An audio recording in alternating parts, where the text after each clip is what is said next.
Of course, a great many Rangers supporters would like to see Dave King back. After all, he was fully responsible for bringing Steven Gerrard to Ibrox to win the league title. With Rangers now in a big mess, with poor signings and a manager who'll never win the league, they need a ruthless hard man to change things for the better. King fits the bill. Does he wear the number 9 shirt? Eh? They're going to replace Cyril Dessers in attack. Stephen Johnson replies though saying, forget about Dave King. This board has more jokers than a pack of cards. They should go back to Mike Ashley as he has the clout and investors to refloat this sinking ship like Newcastle. Rangers are a sleeping giant but rudderless under the present regime. I think that might be a stealth Celtic supporter suggestion there. Or Derek Unbiased, right? Derek Unbiased. Edel. Oh, wow. No, I never thought I'd hear that one. No. Bring back Mike Ashley. Said nobody ever, apart from that guy. I had to check. I was actually reading that right there as I was reading it. Mike Ashley. This final one in Rangers, Jamie Thompson has written in saying, if the board allows Philip Clement to field a Europa League Rangers team that gets humiliated, supporters will revolt against the manager and the board. The signs that this Rangers team is poor have been obvious across the whole pitch. There is something seriously wrong at Ibrox. We need a good investor. The right person could make millions. And that's kind of in line with what you said last night, Keith, that if the right guy is out there. It is. I mean, as I said to you, it's easier said than done, of course. You can't just magic these guys out of thin air. That said, I do know that there are groups of potential investors in America and in other countries who are constantly monitoring the European market, looking for these clubs that might get them access into the Champions League or access into high-level European football. Rangers are ready built for that. They're ready made for it. It wouldn't take a lot because let's get it right. If you're competing in Scotland and you're Celtic or Rangers, if you're not qualifying for Europe every year, then it's an absolute disaster. So there's not many teams across Europe that you would say will definitely qualify for either the Champions League or the Europa League every year. So that's the first big tick in the box in terms of potential investment. As we discussed, I think the whole sort of Kylie Fox scenario and everything that went on around that a couple of years ago might frighten some people off because she ended up having to fork out $250 to pay legal fees after Rangers sued her for trying to invest £60 million in the club. That's not a great look, but I think that you can imagine the Rangers board, they've been so badly bruised over the last couple of years. I would imagine there'd be a very different approach afforded to anybody that was coming forward and saying that, there might be a new way forward. I think there would then be an onus on that board to sit down with whatever groups come forward and really be very, very certain that they pick the right one, they pick the right partner, they pick somebody that is saying all the right things and promising all the right things and is prepared to vouch for it in terms of contractually and what money will be spent where. These things can be done, and you can also safeguard what you think the identity of the football club should look like if you find the right partner. And I think that is something they should be looking at. In fact, I know it's something they really need a fresh start. But that's the point. See, to attract that investment and then actually deal with that issue.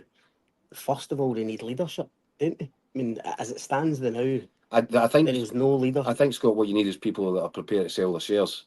The feeling that I get from Ibrox and around the place just now is that guys that might have been determined to hold on to their shares previously might now be more inclined to think, if I could get rid of this and get rid of my debt and get my money paid back, might be more inclined to do a deal. It might be a lot easier now to do a deal for Rangers than it would have been previously. It might also be a lot cheaper than it would have been previously. And could they do that just now without a chairman, without a CEO? Yeah, if you get a group of investors, potential investors that come together and they can individually do deals with individual shareholders like Dave King, what's he, 14%? He's been looking to sell for a while.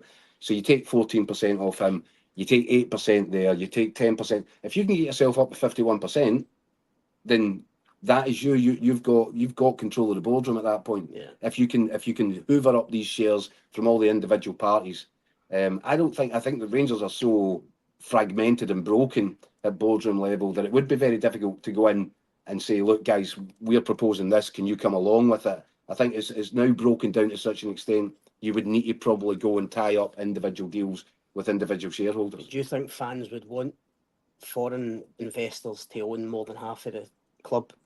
Do they want? Is that going to be an issue? Well, I mean, because there's always awareness. There always is awareness, absolutely. But you know, are the fans happy with the local kind of leadership that they've had over the last 10 years? I would say that they won't be. Would they feel safer with Dave King coming back and stay on the ship for a couple of years, or or are they tired of Dave King? Are they tired of the sort of the kind of constant battles? And I think there has to be a realisation that Rangers have to move forward. They have to modernise. Yeah. They've been dragged back the way by this constant sort of old school. It's almost like a bowling club mentality that's running the boardroom. They need really smart, fresh, strategic investment and leadership. I think that's not going to come from anybody in that circle.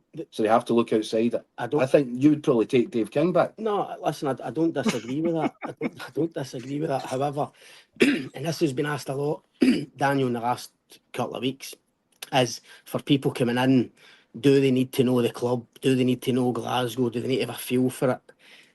It might sound old-fashioned, I actually do think they need to feel that whoever comes in, whether that's foreign Scott, investors or whatever, because...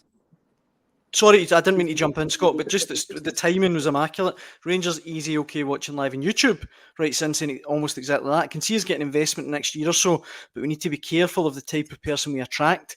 We can't have a Glazer type, and we can't be owned by one sole person or group.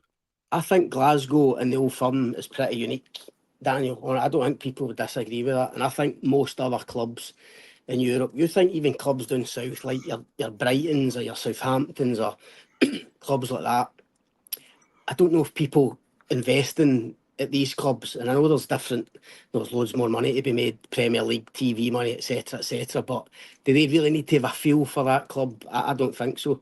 But I think it's totally different in Glasgow with the Old Firm. And you hate comparing to Celtic all the time, but ultimately, no, they're the big two. That's what we're talking about. And you look across the city, Dermot Desmond's the money guy. He knows Celtic, knows them inside out. Peter Lawwell's there. Even Michael Nicholson that's come on. They all know the club inside out. They know the temperature in Glasgow. They know what's required. They know the expectations, the demands. I think it has to be. I agree with Keith. I think Rangers do need to move on, and they do need fresh investment. Fresh ideas to kick on.